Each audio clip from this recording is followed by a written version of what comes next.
Hey guys, Carl here, Cultivate with Carl, and today we are going to prepare the new bed that Glenn and I just made.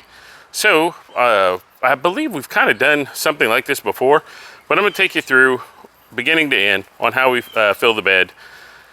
This bed is a little bit deeper, and so it means it's a little bit taller because we were looking to have some protection.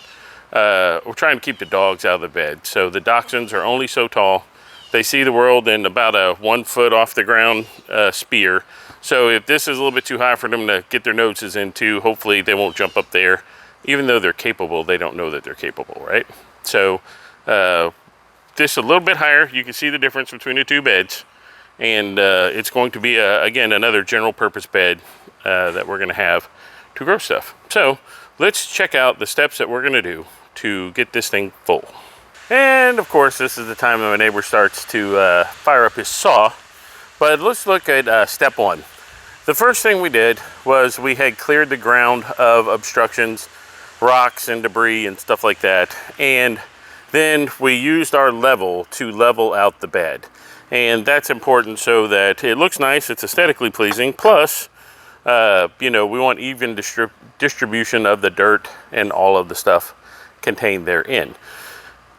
We did line it up with the other beds and with the thought process of I'm going to eventually run an irrigation system through here, and exactly how I'm going to do it I haven't figured out yet. But I did see Lazy Dog Farms. He used the same kind of tubing that I already use, and what he did was he dug a furrow and he put that tubing in the furrow, and then he's put a header in each bed that he could then split off and use either drip tape or sprinkler heads. And I imagine that's what I am going to do. And there goes the squirrel patrol. Hey, knock it off. So there goes the squirrel patrol after the neighbors who are walking through the yard. So let's take a look and we'll look at step two. Okay, step two in getting our bed positioned, once we got it all level, was we went and took heavy duty plastic and we cut it to size and we stapled it to the inside of the bed.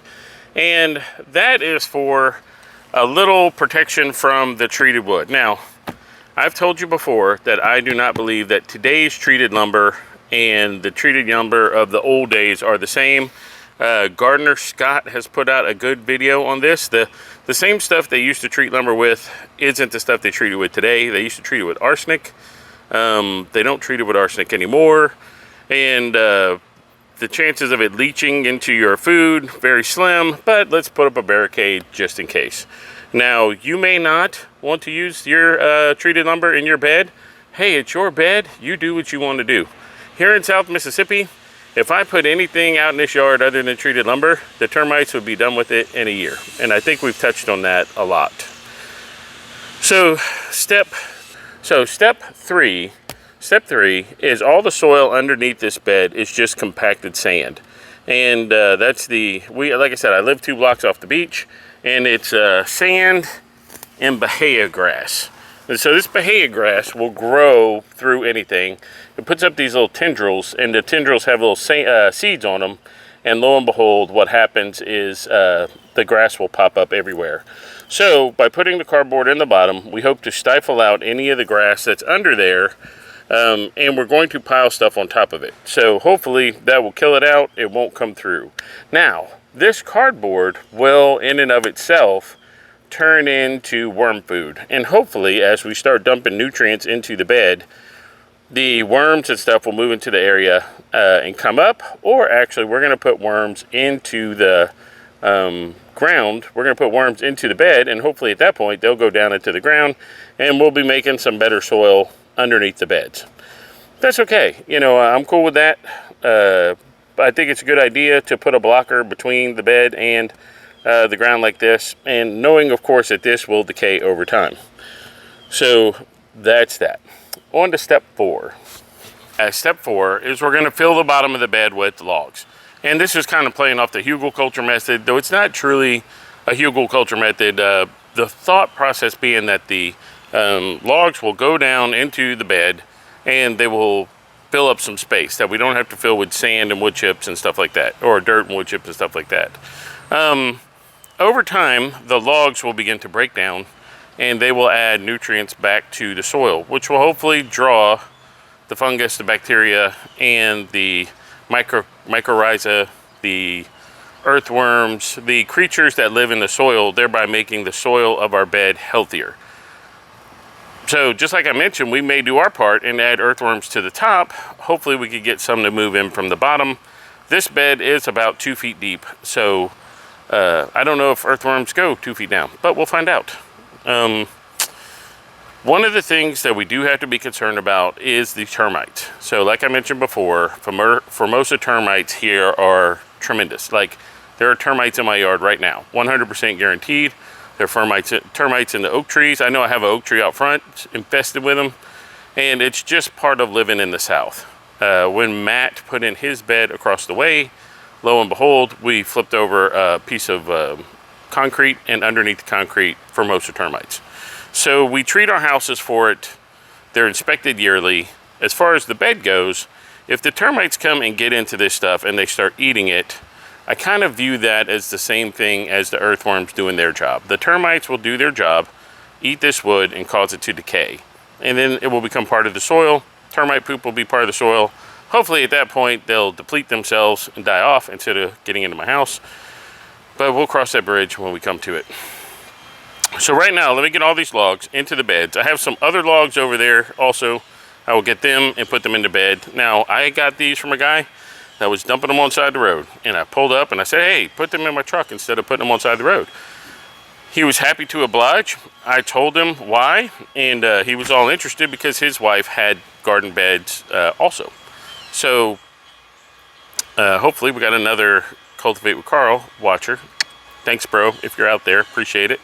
And, you know, don't be afraid to source this material from wherever you can find it. So it's free. So there you go. All right, back in a second, we'll get this bed filled.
Hey guys, here is the next step, and it's a hard working step.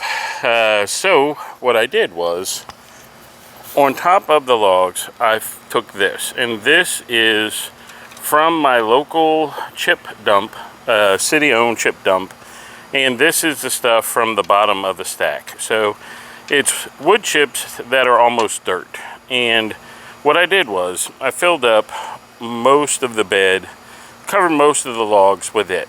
And what you're seeing on top here is the cow manure compost, or the horse manure compost that we were dealing with a couple videos ago. And it is broke down a lot. Like, it's harder to see. Like, I can still see some horse poop in there, but they're not as big as they used to be. And the compost was a lot more compact. It was a lot more shrunk down. So I dug it out. And what this represents is a bed load of the compost from the chip fill, and then the wheelbarrow over there, 2 wheelbarrows full of compost. And that's where it took us to about the halfway point, which is right where we want to be. So what's going to happen now is I will either go to the nursery and get some soil, or I will just get some bagged soil and compost and mix it together and add it in as the top layer, as the grow layer. So essentially, this should help the wood chips and stuff underneath it compost, and the logs and stuff that we put under there. This should help bring some of that organic material in. When we put in our fill dirt, we are going to mix some of this compost minus the poop in with the is that my dog? Hey, what are you eating? Hey, horse poop eater. Get out of there, horse poop eater. Oh, you're disgusting. All right, everybody shame Ruby. Shame Ruby, shame, horse poop eater. Don't look in and say, you'll be eating it later too. Oh, that's disgusting. She'll want to kiss me with that tongue later. Yikes. So, okay. Hey, that is not a snack. Get. Oh, they listen so well. All right, anyway, so obviously I have some cleaning up to do here around the bed. But, okay, that's it. The next step, which will be step 6, is going to be putting the dirt in. And we are going to mix the dirt with mushroom compost, with this horse poop compost, and Connor, and with the, and probably with some perlite and peat moss. So, and then that will fill the bed out right there. So back to it in a minute. And it's been a couple days since we did the last post. And so we have gone, I've gone to the store and gotten some soil to fill the garden. And then, though I could have measured it out and actually had a right number, I kind of guesstimated it. And I knew I was going to be a little bit light on the soil mix. So I had to do a plan. So I ended up getting like 5 bags of soil, 5 bags of basically potting mix, and 2 bags of compost, and I put it in the bed. And basically it did not raise the soil level almost at all. Sad. So here's what we got. This is a couple extra bags of soil and some compost on the top. So I do not want to keep buying lots of soil to go in here. So what I'm going to do is mix my own. So the local nursery has this base mix, is what they call it. And I'll spare you the manual labor. I'll just give you the kind of the overview. I'm gonna flip the camera around again. All right, here is the stuff. You know, it's dark in color. I can say that. It's organic matter with sand. And so that's not the best. It's got no moisture in it. Like this has been sitting in the pile since the fall, and I'm sure they haven't watered it, but that's what I got. So let's walk over here. This is where the I have all these composts. So this is the compost now, the horse poop. I don't have my gloves on, so I'm not gonna just be loving all up on this. But we're gonna mix this in there. We'll mix a lot of this in there. It should do really well. And then at the bottom of that compost, there's more compost. Oh, okay guys, we're almost there. I wanted to show you what this looks like before I finish it off. So here we go, flipping you around. So here's a pile. What we did was we took our fill dirt, we took a little mushroom compost, no endorsements, took a little peat moss and a little regular soil, plus sifted horse manure compost. So there are no big material items in there. It's just all the packing, the straw that went in the stable and stuff, and then a bag of worm castings. Plus, we sprinkled in a little bit of this stuff. I have all these open bags, and it's just supplemental nutrients like gypsum, some tomato food, and then I've been dumping those in there. And the purpose is just go ahead and get rid of that before the fall or the winter comes and they go bad in my shed. So the bed's looking pretty good. Good mix. The white stuff you see is gypsum, so we get a little calcium in the soil. You can see some of the different elements. This brown that you see here, that's peat moss, so that we'll retain some water, because the base of this mix is essentially sand. So I don't know, or I can't tell you exactly how to fill your beds. I mean, some people want to do it all commercial. Some people want to make their own mix, following the formula they saw on the internet. I would just say do it the most affordable way, and the most affordable and efficient way possible, while making sure there's nutrients in there for your plants. So it wouldn't do you any good to fill these beds just full of sand and try and grow in sand. Essentially, that's what we have with the base mix. But by adding all these nutrients to it, and then keep in mind, starting next year, I'll be taking compost, and I'll use my compost as a mulch. That will put nutrients into the soil, along with any other commercial type products that I decide to use to help the plants grow. So a little fertilizer, a little fish emulsion, and all of that will add to the soil. I may do cover crops to add nutrients to the soil. And all in all, I'm just going to try and get my beds to where they grow healthy, and then they'll be self-sustaining. All right, here's how it turned out. The soil underneath was nice and dark. I watered it for like a half hour to get it. This is what we ended up with. See, it sticks together like it's supposed to. Nice and moist. And it's not all sand and wood chips. So these wood chips came from that bed over there. And so now I have two beds that look about the same. I will probably plant in this bed and plant in that bed also for this fall garden. The one thing I do have to do is I have to get my water system.